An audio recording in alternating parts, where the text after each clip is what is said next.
Hello students, हमारा chapter number 4 चल रहा था आपकी माध्यमिक शिक्षा बोर्ड राजस्थान जो अजमेर की बुक है उसका।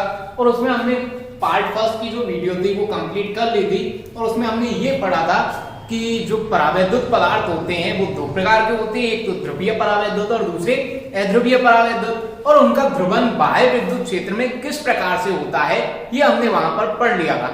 अब आप देख सकते हैं कि जब आप ध्रुवीय परावैद्युत पदार्थ लें या फिर अध्रुवीय परावैद्युत पदार्थ लें, तो जैसे ही हम उन्हें विद्युत क्षेत्र में रखते हैं, बाह्य विद्युत क्षेत्र में, तो उनमें एक परिणामी द्विध्रुव आघूर्ण आ जाता है।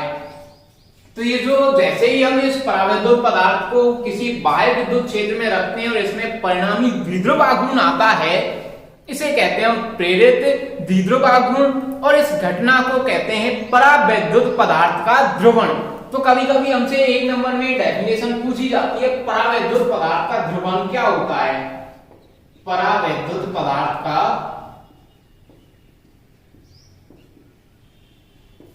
ध्रुवण, तो क्या होता है परावैद्युत पदार्थ का ध्रुवण? जब हम किसी परावैद्युत पदार्थ को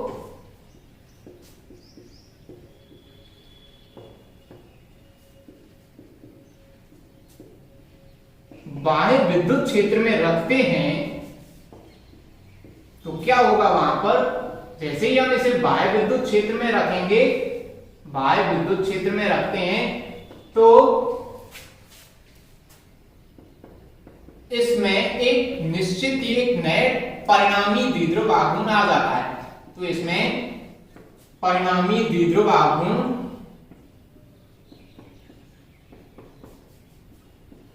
प्रेरित हो जाता है।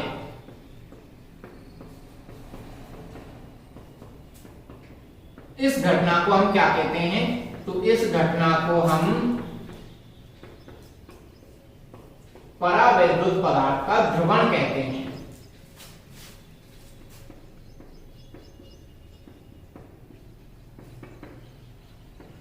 कभी कभी क्या हमसे एक नंबर में पूछ ली जाती है डेफिनेशन, तो याद रखना है आपको परावैद्युत पदार्थ का ध्रुवण किसे कहते हैं। जब हम किसी भी परावैद्युत पदार्थ को उठा करके बाह्य विद्युत क्षेत्र में रख देंगे तो क्या होगा, उसमें एक परिणामी द्विध्रुव आघूर्ण आ जाएगा और इसी घटना को कहते हैं हम परावैद्युत पदार्थ का ध्रुवण। अब देखिए स्टूडेंट, जैसे ही हम उसे विद्युत क्षेत्र में रखते हैं तो कुछ परावैद्युत पदार्थ ऐसे होते हैं जिनमें प्रेरित द्विध्रुव आघूर्ण बाह्य विद्युत क्षेत्र के समानुपाती होगा है। फॉर एग्जाम्पल, हमारे पास में ये एक परावैद्युत पदार्थ है, हमने इसको बाह्य विद्युत क्षेत्र में रखा। तो जैसे ही हमने इसे बाह्य विद्युत क्षेत्र में रखा, इसमें हमने देखा कि कुछ द्विध्रुव आघूर्ण आ जाता है। फॉर एग्जांपल, इसमें द्विध्रुव आघूर्ण आ गया 2, 5 जितना भी है, चलो 5 आ गया। फिर जैसे ही हमने विद्युत क्षेत्र को बढ़ाया, इंक्रीज किया, तो हम देख रहे हैं कि इसका जो द्विध्रुव आघूर्ण है वो भी साथ के साथ बढ़ता हुआ जा रहा है। 5 से 7 हो गया, फिर 7 से 10 हो गया, फिर 10 से 15 हो गया। तो जैसे जैसे हम विद्युत क्षेत्र को बढ़ा रहे हैं, वैसे वैसे यहाँ पर इस पदार्थ में, इस परावैद्युत पदार्थ में प्रेरित द्विध्रुव आघूर्ण भी बढ़ता हुआ जा रहा है। तो हम देखेंगे कि कभी कभी जो आपका द्विध्रुव आघूर्ण है पी वेक्टर, वो समानुपाती होता है जिसके ई वेक्टर के समानुपाती होता है। तो इस समानुपाती स्थिरांक को हटा करके हम बराबर का चिन्ह यूज करते हैं और एक कांस्टेंट यूज करते हैं काई, इसे कहते हैं हम काई ई वेक्टर। तो ये काई ई क्या होता है, यहां पे इसकी टर्म में ही लगा दीजिए। काई ई क्या होता है? काई ई होता है यहां पर पदार्थ की वैद्युत प्रवृत्ति। काई को क्या कहते हैं? इसे बोलते हैं हम काई। तो जो काई की है इसे कहते हैं हम पदार्थ की वैद्युत प्रवृत्ति। और क्या होगा, ये जब होगा जब आपका जो परावैद्युत पदार्थ है उसमें प्रेरित द्विध्रुव आघूर्ण विद्युत क्षेत्र के कैसा हो, समानुपाती हो। तो ऐसी कंडीशन में हम यहाँ पे काई एक स्थिरांक का प्रयोग करते हैं और इसे कहते हैं हम पदार्थ की वैद्युत प्रवृत्ति। और यदि हम इस द्विध्रुव आघूर्ण पी वेक्टर को एकांक आयतन में ज्ञात करें, जैसे कि ये हमारे पास में पूरा पदार्थ है, अब यदि हम इसमें से इकाई आयतन का एक टुकड़ा काट लें और उसमें देखें कि द्विध्रुव आघूर्ण कितना आया है, तो उस कंडीशन में ये द्विध्रुव आघूर्ण P वेक्टर आपका कहलाता है ध्रुवण सदिश। क्या कहेंगे उसे उस कंडीशन में, उसमें कहेंगे इसे ध्रुवण सदिश। तो क्या होता है ध्रुवण सदिश? ये छोटी छोटी डेफिनेशन है, इन्हें एक नंबर में पूछता रहता है आपके। तो ध्रुवण सदिश क्या होता है? किसी भी परावैद्युत पदार्थ के इकाई आयतन में उत्पन्न विद्युत द्विध्रुव आघूर्ण ध्रुवण सदिश कहलाता है। ध्यान रखना है आपको कि ये है तो द्विध्रुव आघूर्ण P वेक्टर ही, लेकिन ये हम इकाई आयतन के लिए देख रहे हैं, और यदि पूरे पदार्थ के लिए देखेंगे तो तब तो हम इसे द्विध्रुव आघूर्ण ही कहेंगे। और ये कौन सा द्विध्रुव आघूर्ण होगा? तो ये प्रेरित द्विध्रुव आघूर्ण है, खुद का तो होता ही नहीं है। आप देखेंगे कि अध्रुवीय पदार्थ हो चाहे ध्रुवीय परावैद्युत पदार्थ हो, उनका परिणामी द्विध्रुव आघूर्ण शून्य होता है, लेकिन जैसे ही हम उसे विद्युत क्षेत्र में रखते हैं तो इसमें प्रेरित विद्युत द्विध्रुव आघूर्ण आता है। तो ये जो द्विध्रुव आघूर्ण है ये प्रेरित विद्युत द्विध्रुव आघूर्ण है, और इकाई आयतन के लिए प्रेरित विद्युत द्विध्रुव आघूर्ण क्या कहलाता है? ध्रुवण सदिश कहलाता है। तो इसकी डेफिनेशन और लिख लेते हैं हम। परावैद्युत पदार्थ में या परावैद्युत पदार्थ के इकाई आयतन में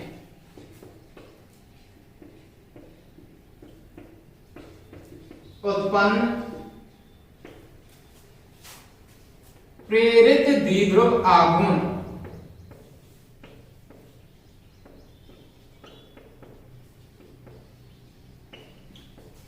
ध्रुवण सदिश कहलाता है।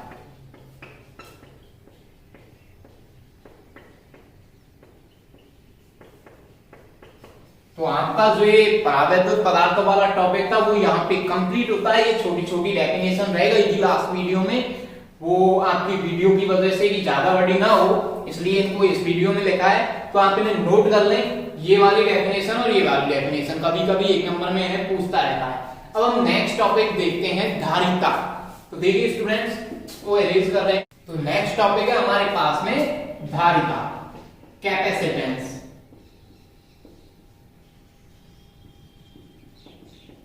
बहुत ही इंटरेस्टेड टॉपिक है ये आपका, और आपको पढ़ने में मजा आएगा। इसे क्या होती है धारिता? जैसा कि नाम से ही, इसके नाम से हमें पता चल जाता है धारिता मतलब धारण करने की क्षमता। किस चीज को? तो यहां पर हम बात कर रहे हैं आवेश की। तो किसी चालक के द्वारा आवेश को धारण करने की क्षमता धारिता कहलाती है। तो हम इस तरह से धारिता को परिभाषित करते हैं, लेकिन ये हमारी एक प्रॉपर परिभाषा नहीं होती है। प्रॉपर परिभाषा वो आपकी अभी निकल के आएगी, लेकिन ये आप समझने के लिए लिख सकते हैं कि किसी चालक द्वारा आवेश को धारण करने की क्षमता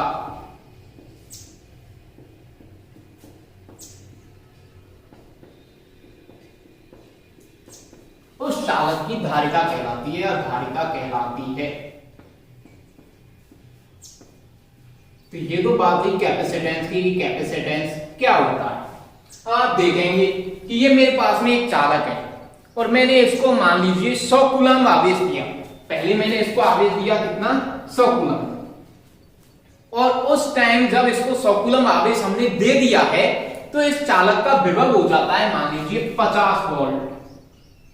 क्या हो जाएगा? इसका विभव 50 वोल्ट हो जाएगा।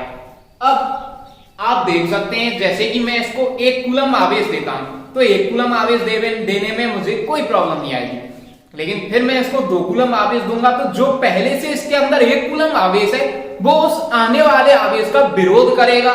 ये आप देख चुके हैं पहले भी। और जैसे ही इस पर अब 2 कूलम आवेश हो गया या फिर बाद में हम इसको आवेश देते गए और इस पर 10 कूलम आवेश हो गया, तो उसके बाद जैसे ही हम इसको आवेश देंगे तो ये और ज्यादा विरोध करेगा।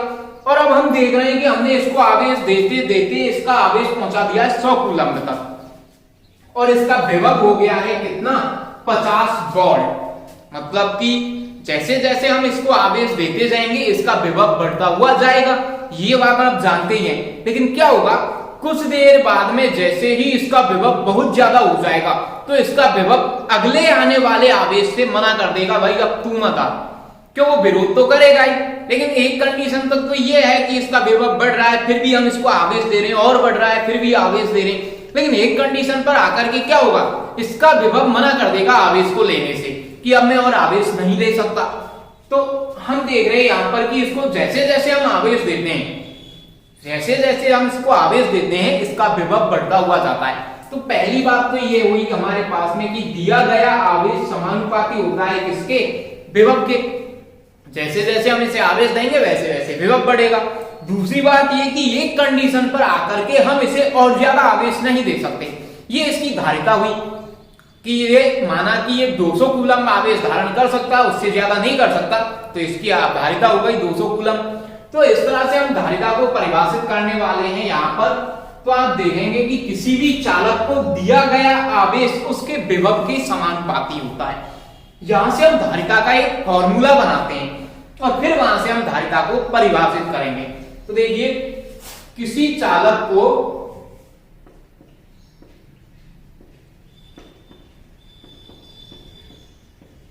दिया गया आवेश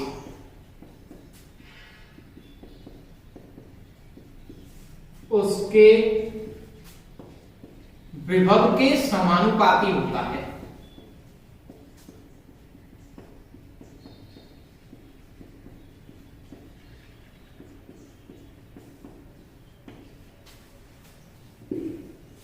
इसका मतलब कि आपका जो Q है वो समानुपाती होगा किसके, विभव V के।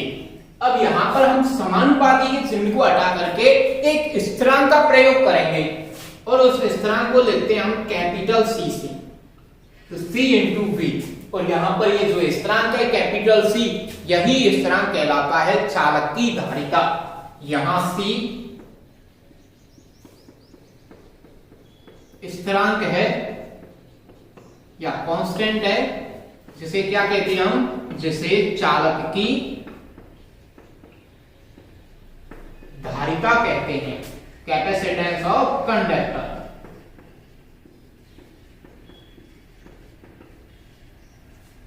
तो यहां से आया हमारे पास में C, और C का फॉर्मूला बनाए तो C is equal to Q upon V। तो ये हुई हमारे पास में चालक की धारिता का formula, this is equation first. अब आप यहां से देख सकते हैं धारिता का मात्रक क्या होगा। तो यहां से धारिता का मात्रक होता है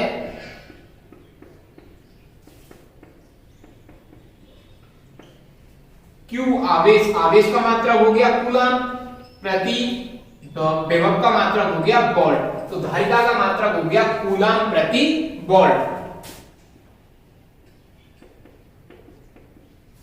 धारिता का एक और मात्रक होता है, वो हमने जब चैप्टर नंबर फर्स्ट में आपको आवेश के मात्रक बताए थे तो वहां पर बताया था कि आवेश का एक मात्रक होता है फैराडे। आवेश का मात्रक क्या होता है, फैराडे। और उस टाइम ये बताया था कि यहाँ पे दूसरा मात्रक भी पढ़ेंगे जिसे कहते हैं हम फैराड। और वहां पे ये बताया था कि ये आप चैप्टर नंबर 4 में पढ़ेंगे जब हम धारिता पढ़ेंगे। तो धारिता का एक और मात्रक क्या होता है, फैराड होता है अथवा फैराड। और इसे किससे लिखते हैं हम, F से, स्मॉल f से लिखेंगे फैराड को।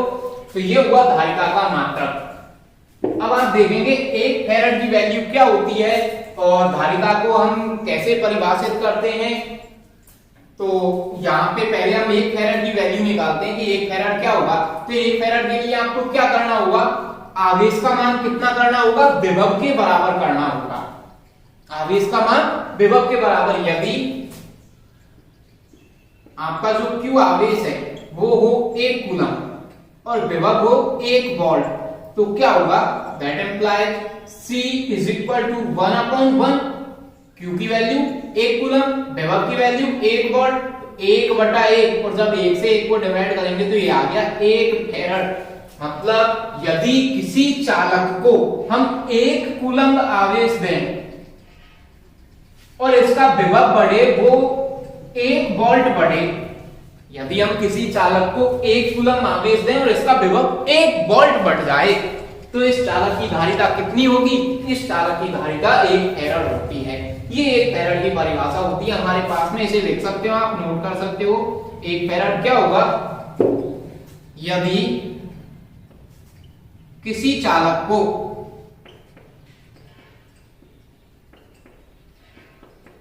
एक कूलम आवेश देने पर उसके विभव में वृद्धि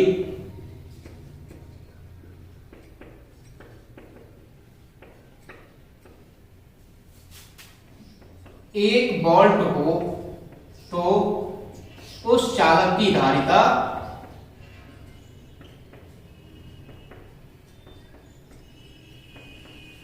एक फैराड होती है। इस तरह से हम एक फैराड को डिफाइन कर सकते हैं। तो ये तो बात हुई धारिता की, धारिता का मात्रक। और आप देख सकते हैं धारिता कैसी राशि होगी, सदिश अथवा अदिश। तो धारिता आपकी यहां पर कैसी राशि होगी, आप देखिए आवेश कैसी राशि है, अदिश राशि है, विभव कैसी राशि है, अदिश राशि है। और दो अदिश राशियों का विभाजन भी क्या आने वाला है, अदिश राशि आने वाली है। तो धारिता अदिश राशि होती है।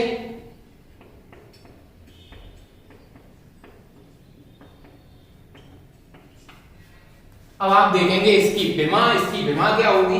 तो देखिए स्टूडेंट्स,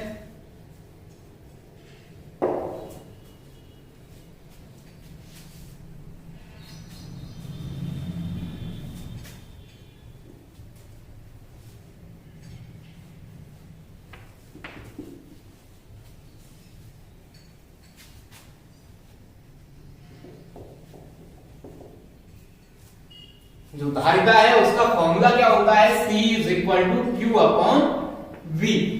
और आवेश की विमा क्या होती है, तो आवेश की विमा होती है हमारे पास में A1 P1।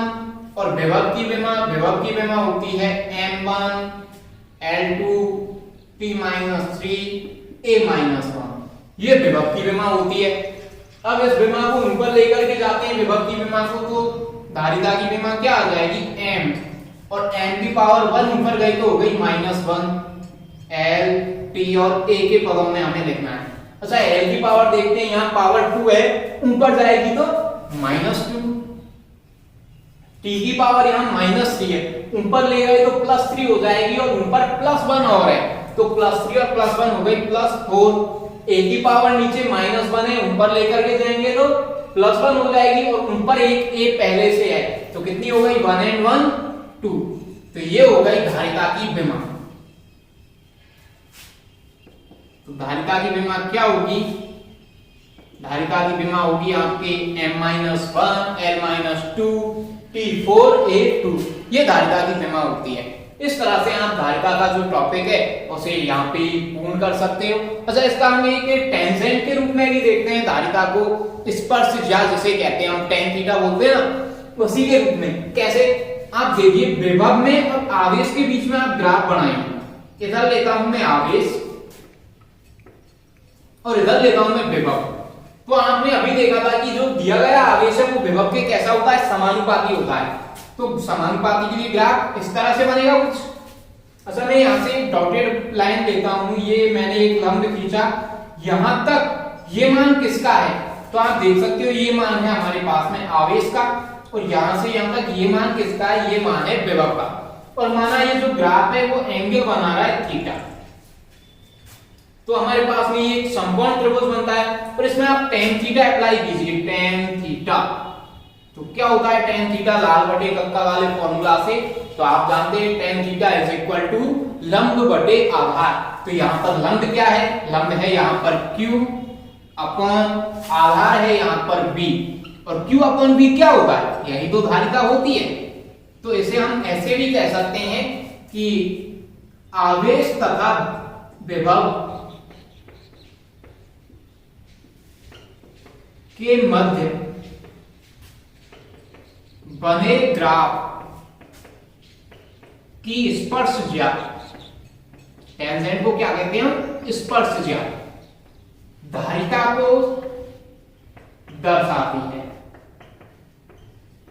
तो टेंजेंट के रूप में हम धारिता को कह सकते हैं ऐसे कि टेंजेंट जो आपकी आवेश और विभव के ग्राफ का टेंजेंट होगा या स्पर्शज्या होगी वह धारिता को दर्शाएगी। और ये आप देख चुके हैं कैसे दर्शाती है धारिता को।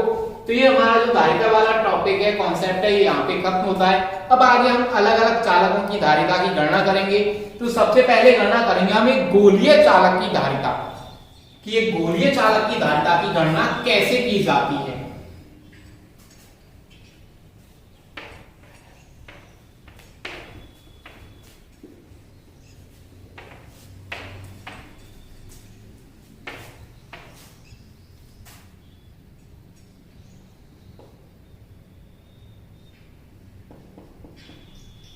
एक गोलीय चालक की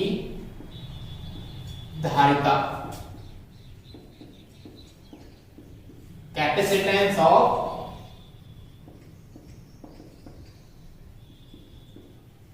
ए स्फेरिकल कंडक्टर।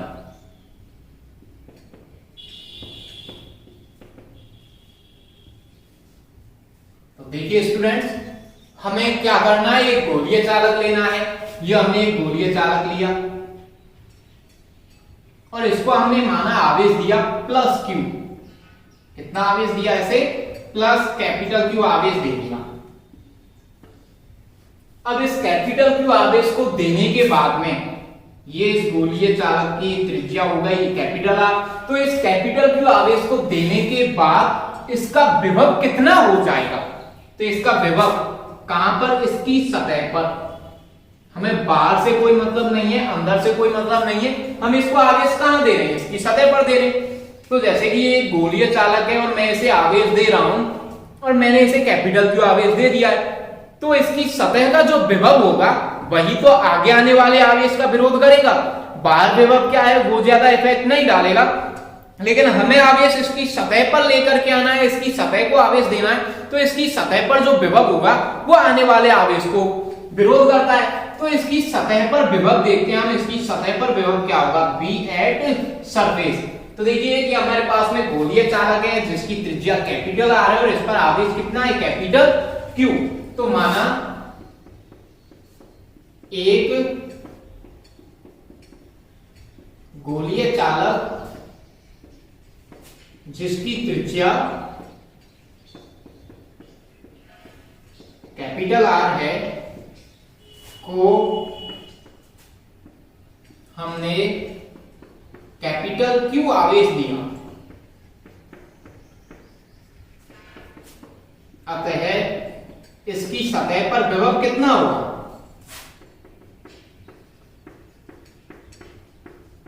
तो इसकी सतह पर विभव V is equal to 1/4 pi epsilon naught Q upon capital R. यह हम पढ़ चुके हैं चैप्टर नंबर 3 में। This is equation first. हमें क्या निकालनी है, इस गोलीय चालक की धारिता। और धारिता के लिए क्या होता है, तथा धारिता C का फॉर्मूला होता है Q अपॉन V, और V का मान उठा करके यहां से रख दो। That implies C is equal to Q upon, और V की वैल्यू रखेंगे ये complete 1/4 pi epsilon naught into capital Q upon capital R। तो ये जो नीचे वाला ऊपर जाकर के मल्टीप्लाई हो जाएगा और हमारे पास में धारिता आएगी C is equal to Q as it ऊपर वाला इनटू ये नीचे का ऊपर जाके मल्टीप्लाई होगा तो 4 pi epsilon naught into capital R ऊपर जाके मल्टीप्लाई हो गया और नीचे रह गया 1 इनटू Q। इसका मतलब Q और Q से Q कैंसिल आउट तो C आ गया हमारे पास में 4 pi epsilon naught into capital R। तो ये किसी गोलीय चालक की धारिता होती है, ये इसका धारिता का फॉर्मूला हो गया। अब आप इसमें एक कंडीशन ये भी देख सकते हैं कि अभी आप इस गोलीय चालक को किस माध्यम में रखा हुआ मान रहे हैं। तो हमने देखा कि अगर हमारे फॉर्मूले में आ रहा है एप्सिलॉन नॉट, इसका मतलब ये जो गोलीय चालक है ये निर्वात में रखा हुआ है। अब यदि हम इसे किसी परावैद्युत माध्यम में रख दें तब क्या होगा, तो उस टाइम हम उस माध्यम की विद्युतशीलता का प्रयोग करेंगे। मतलब एप्सिलॉन नॉट की जगह हम क्या प्रयोग करेंगे, एप्सिलॉन एम का प्रयोग करने लग जाते हैं माध्यम के लिए। तो माध्यम के लिए देखें तो जो धारिता होगी C at a medium is equal to 4 pi epsilon M into capital R, ये हो जाएगी। ये किसी माध्यम के लिए धारिता हो गई। और यदि हम इन दोनों को डिवाइड करें, समीकरण नंबर 2 और समीकरण नंबर 3 को डिवाइड करें एक दूसरे से, तो इधर आएगा C अपॉन C M is equal to, इधर आने वाला है epsilon naught upon epsilon M. अच्छा, हमें पता है कि epsilon M upon epsilon naught क्या होता है। जब हमने आपको परावैद्युतांक पढ़ाया था चैप्टर नंबर 1 में कूलॉम नियम के तुरंत बाद, तो वहां पे ऐसे बताया था कि परावैद्युतांक epsilon r is equal to माध्यम की विद्युतशीलता बटे निर्वात की विद्युतशीलता, इस तरह से होता है। तो इसको हम परावैद्युतांक या आपेक्षिक परावैद्युतशीलता के आपेक्षिक विद्युतशीलता के रूप में कैसे लिखेंगे, तो इसको उल्टा कर देते हैं, Cm को ऊपर ले जाते हैं तो क्या आएगा, Cm upon C is equal to epsilon m upon epsilon not is equal to, और epsilon m upon epsilon not की वैल्यू क्या होती है, एप्सिलॉन r होती है। तो इस तरह से लिख सकते हैं हम Cm upon C is equal to epsilon r। ये होगी आपकी आपेक्षिक विद्युतशीलता के पदों में धारिता। और यहां से आप एक कंडीशन या एक स्पेशल चीज देख सकते हैं, वो क्या होगी, तो ध्यान दीजिए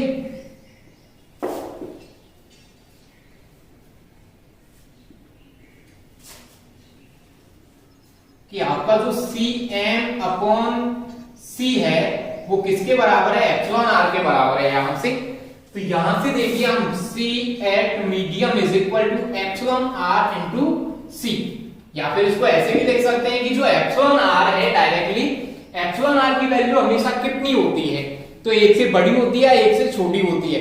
तो आपने ये पहले भी देख लिया है कि जो आपका एप्सिलॉन r है वो ऑलवेज ग्रेटर देन 1 होता है, कि आपकी जो आपेक्षिक विद्युतशीलता है उसका मान हमेशा 1 से बड़ा होता है। तो इसका मतलब माध्यम में धारिता बटे निर्वात में धारिता, इसका मान हमेशा किससे बड़ा आने वाला है, 1 से बड़ा आने वाला है। यदि एप्सिलॉन r 1 से बड़ा है तो यहाँ पे आप देख सकते हैं कि जो माध्यम में धारिता है वो निर्वात में धारिता से कैसी होती है, ज्यादा होती है।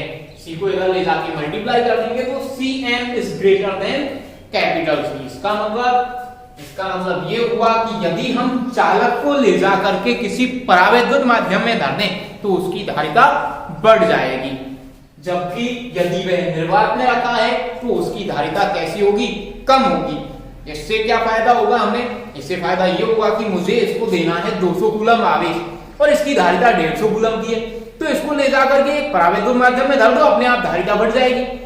और भी ज्यादा आवेश देना है तो ऐसा परावैद्युत माध्यम लीजिए जिसकी विद्युतशीलता और ज्यादा हो, उसमें ले जाकर के रख दो इसे, तो वहां पे इसकी धारिता और ज्यादा बढ़ जाएगी। तो इस तरह से हम किसी भी पदार्थ की धारिता को बढ़ा सकते हैं उसे परावैद्युत माध्यम में रख करके। तो यहाँ पर आपका जो धारिता का ये टॉपिक होता है ये कंप्लीट होता है।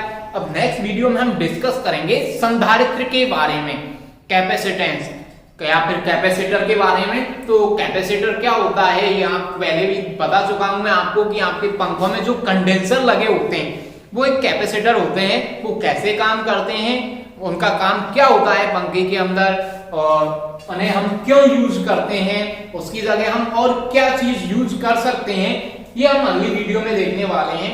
इसमें यदि आपको कोई प्रॉब्लम हो तो वो आप हमें बता सकते हैं। Thank you students.